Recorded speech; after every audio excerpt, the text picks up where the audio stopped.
Énième tentative de coup d'État contre le président Félix Tshisekedi et les officiers des forces armées de la République démocratique du Congo soupçonnés dans ces affaires, mesdames et messieurs, sont en train bien sûr d'être traînés devant la justice. Et là, nous parlons bien sûr de la haute cour militaire. Voilà, cette haute cour militaire qui fait parler d'elle avec plusieurs affaires en cours, dont celle concernant l'ancien président de la République, Joseph Kabila. Alors, aujourd'hui, mesdames et messieurs, nous revenons sur les réquisitoires de l'auditeur supérieur ou dans l'auditeur général des forces armées de la République démocratique du Congo près la haute cour militaire, mesdames et messieurs, qui est intervenue hier dans l'audience, justement opposant ces officiers de l'armée des FARDC, une trentaine d'officiers concernés par ces réquisitoires. Alors, qu'est-ce qui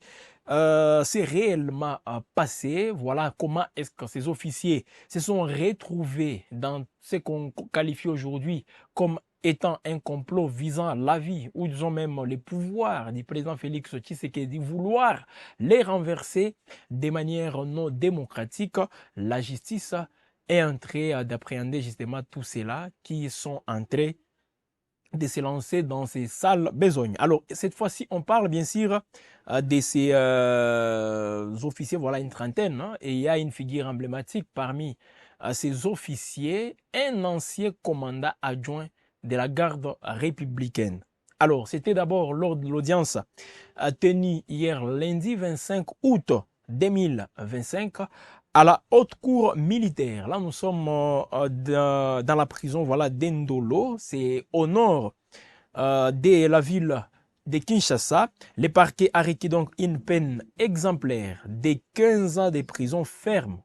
15 ans de prison ferme assortie de la révocation définitive de l'armée contre plusieurs hauts gradés des forces armées de la République démocratique du Congo. Alors, ces officiers supérieurs sont donc accusés d'avoir comploté contre Félix Tshisekedi. Donc, ils étaient en train de faire un complot visant à renverser par la force les régimes en place, dirigés bien sûr par Félix Tshisekedi. Parmi les principaux accusés figure le général de brigade Erickson Bakati, ici de la prestigieuse unité de la garde républicaine. Alors, selon l'accusation, il aurait joué un rôle déterminant dans la planification de ces projets de déstabilisation considérés voilà, comme une grave atteinte à la sûreté de l'État. C'est toujours en République démocratique du Congo, tout en précisant, mesdames et messieurs, qu'il y a d'autres officiers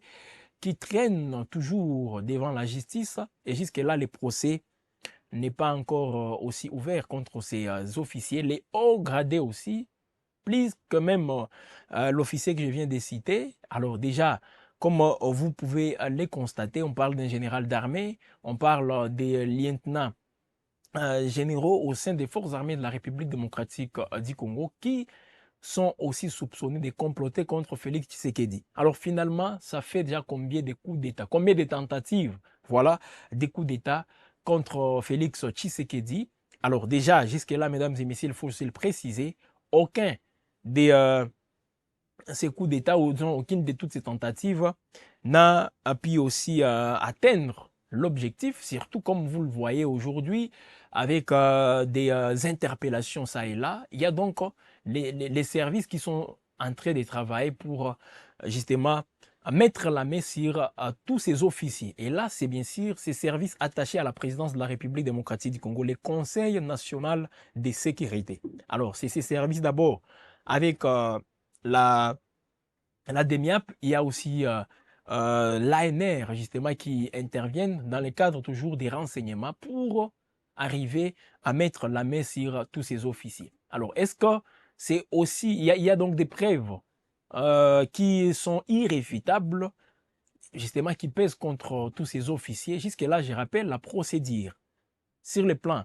juridique n'a jamais été aussi amorcée pour avoir une idée de tout ce qu'ils ont eu à faire par rapport à ce que l'opinion consomme aujourd'hui comme information. Parce que si on peut tout simplement rester dans l'idée, ou disons, dans les explications données par les porte-paroles des forces armées de la République démocratique du Congo, le général des brigades Sylvain Ekenge, lui avait rassuré tous ces officiers qui sont interpellés. Tous ces officiers que vous voyez traîner devant la justice, ça, ne sont pas aussi interpellés pour rien. Donc, il y a des faits qui pèsent sur eux. Et voilà, donc la lumière finira toujours par être aussi donnée par rapport à ces dossiers.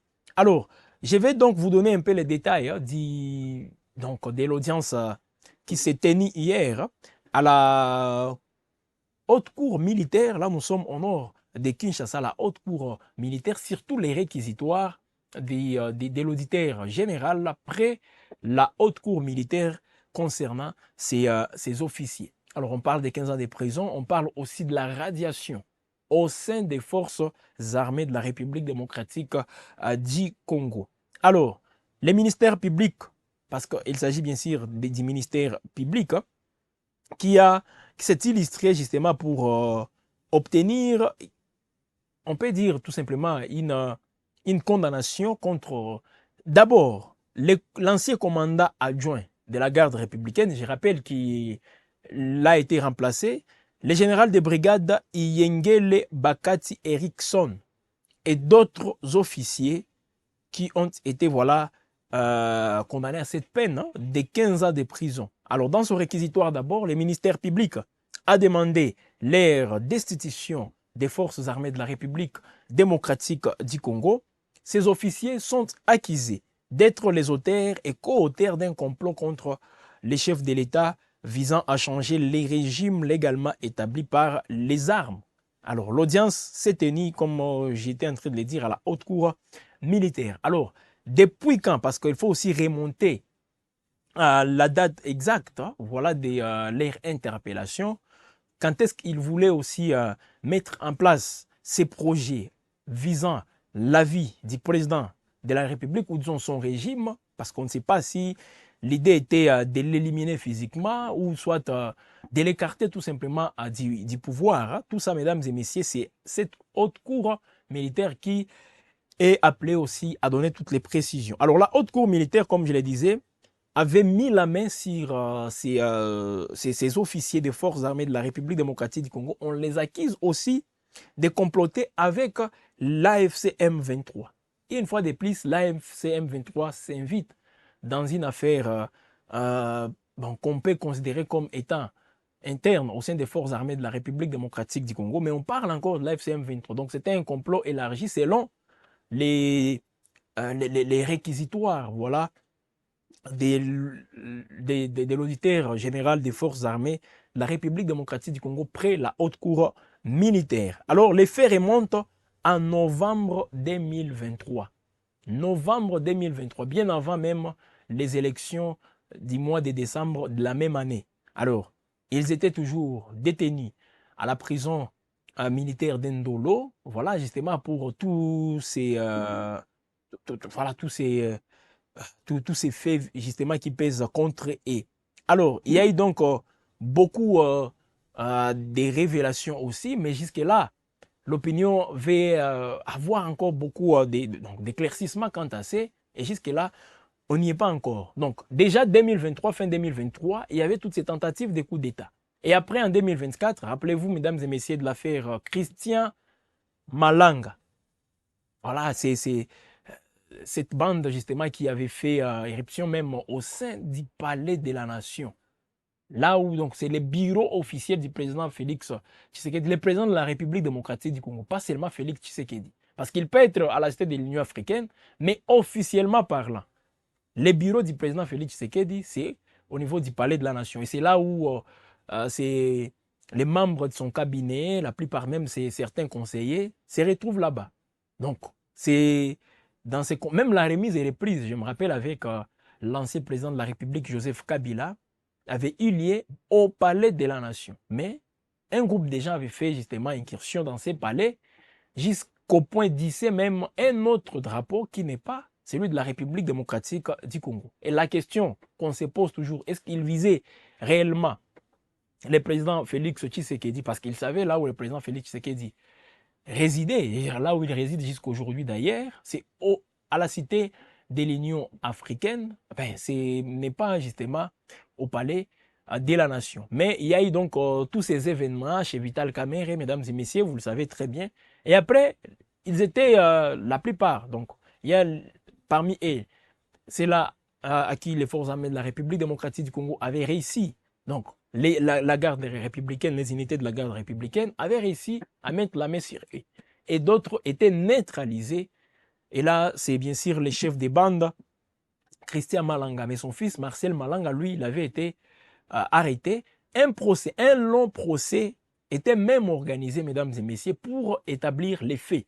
Et après, ils étaient condamnés à mort, mais les États-Unis sont intervenus pour obtenir leur, comment dire, leur extradition. Et après, eh ben, il y a donc même d'autres sources qui parlent que les gouvernements congolais voulaient obtenir la libération, les gouvernements américains plutôt voulaient obtenir la libération des ces CG américains pour enfin passer à des deals, soit économiques, avec le gouvernement de la République démocratique du Congo. Donc, c'était des concessions aussi faites par les pouvoirs de Kinshasa. Mais jusque-là, on n'a plus des nouvelles de ces Marcel Malanga et d'autres co-accusés, mais c'est toujours dans l'essence, mesdames et messieurs, ou dans l'optique d'un coup d'État, comme ça s'est dit toujours.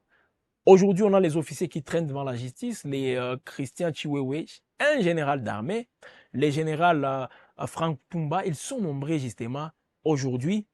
Les uns sont en détention et d'autres circulent librement, mais la justice garde un œil très regardant sur eux.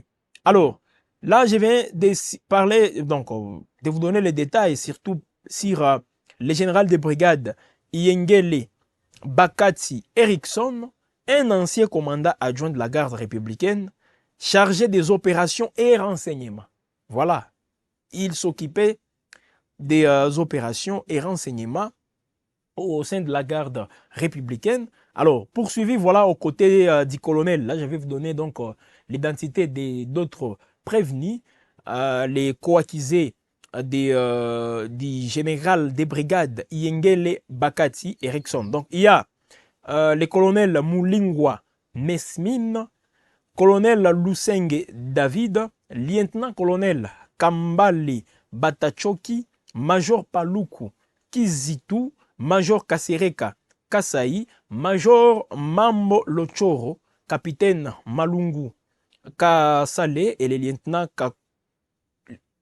aussi Kakule, voilà, c'est un lieutenant qui sont donc, mesdames et messieurs, ils encourent, voilà, une peine de 15 ans de servitude pénale. Donc, ils seront en détention pendant 15 ans et ils sont donc radiés d'office des forces armées de la République démocratique du Congo. Alors, selon Monte Djambo Baudouin, chef de la cellule de communication de la haute cour militaire, la peine de 10 ans aussi qui était discuter la peine de 10 ans de servitude pénale principale, mais également la destitution ont été aussi sollicités pour les prévenus colonels Gouzolo Mathieu et les lieutenants-colonels major Gervais. Voilà, ce sont des officiers au sein des forces armées de la République démocratique du Congo. Quand on parle d'un coup d'État, en RDC, vous voyez toujours, ce sont les officiers. Un général d'armée, 4 étoiles aussi qui traînent devant la justice, 4 étoiles. Ils sont au nombre de 3 dans les forces armées de la République démocratique du Congo. 3 généraux d'armée. Il y a les généraux qui jouent toujours en cavale, hein, le général John Numbi, il y a le général Amis Gabriel dit Angofort et le général Christian Chiwewe. 3 généraux qui ont justement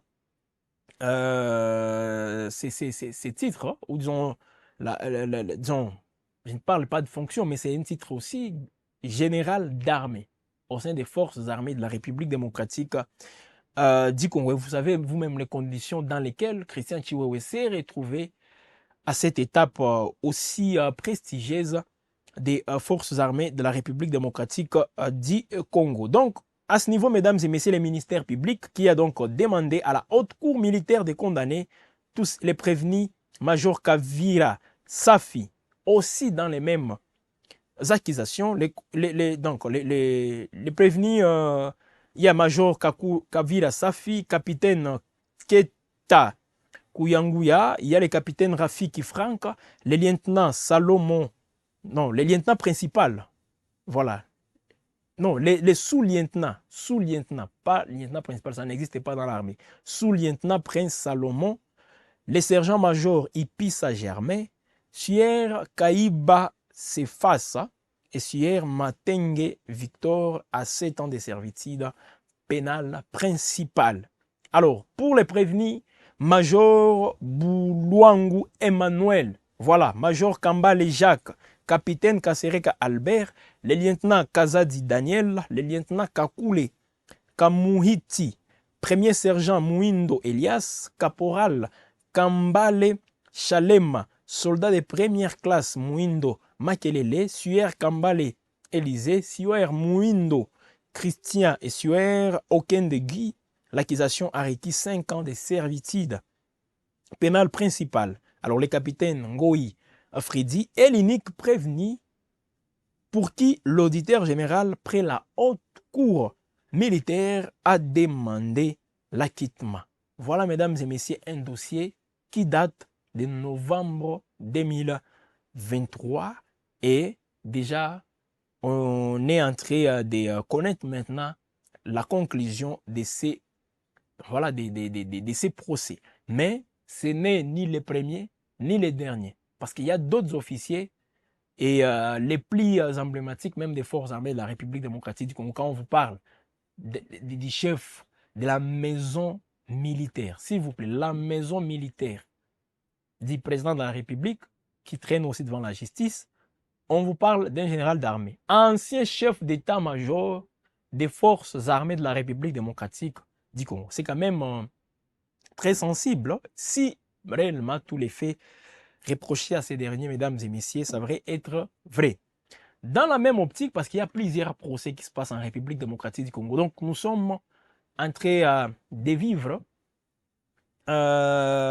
des mois, une année aussi qui connaît beaucoup de procès et les différentes organisations sont en train de se prononcer quant à ça. C'est le cas même du procès de l'ancien président de la République, toujours au niveau de la haute cour militaire. Alors, la différence, c'est que ces procès se déroulent dans une salle, la salle d'audience à la haute cour militaire, mais l'autre procès s'est déroulé à la prison militaire de Ndolo. Alors, le procès Kabila, là, c'est l'ODEP qui s'exprime, mesdames et messieurs. L'ODEP a pris la parole hier lundi 25 août, montra à la face, ou disons à l'opinion publique, sa déception quant à la conduite du procès de l'ancien président de la République, Joseph Kabila Kabange. Selon cette organisation, la justice a réduit les débats à la seule question de la nationalité, écartant les faits graves et documentés qui auraient pu servir de base à une jurisprudence exemplaire. Elle souligne en outre que les poursuites ont été entachées d'irrégularités, notamment la violation de la loi sur les statuts des anciens chefs d'État, qui confère au Congrès et non au Sénat le pouvoir d'autoriser de telles poursuites. Ah oui, c'est celle le Sénat qui avait autorisé, qui avait donc procédé à la levée des immunités de Joseph Kabila. Les considéra comme un sénateur à vie.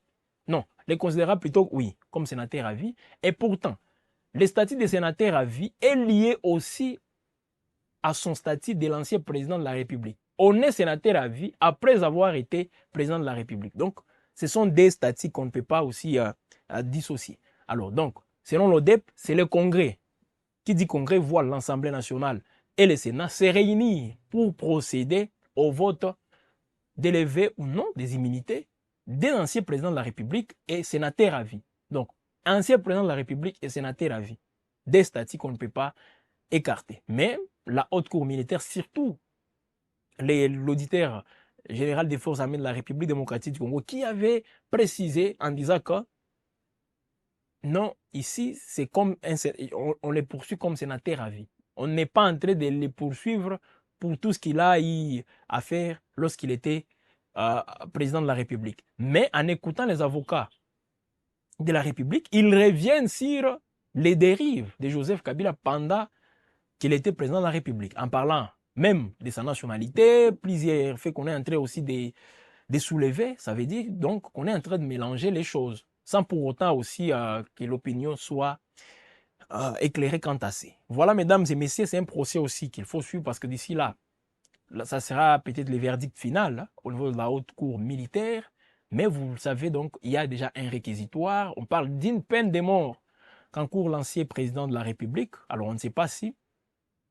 la haute cour pourra justement aussi céder ou même revoir hein, cette, ces réquisitoires ou aller à la contre de ces réquisitoires du ministère public. Voilà, mesdames et messieurs, nous sommes donc à la fin de cette émission sur Web Info. Vos commentaires sur toutes ces tentatives de coup d'État en République démocratique du Congo.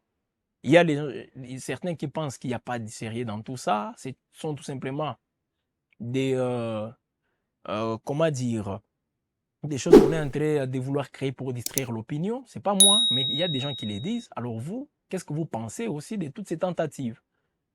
Énième tentative de coup d'État. Vous avez la parole. Dites-nous ce que vous avez comme idée par rapport à ça. Au même moment, aimez, partagez. Et surtout, abonnez-vous si ce n'est pas encore fait sur Web Info Télévision en activant la cloche de notification. Et là, vous aurez la possibilité, mesdames et messieurs, de recevoir toutes nos productions en temps réel. Et ça va vous permettre aussi d'être toujours à la ligne. Parce que Web Info, ici, mesdames et messieurs, c'est l'information est en continu. Nous sommes toujours voilà, au cœur de l'actualité en temps réel. Bonne suite du temps chez vous avec Web Info.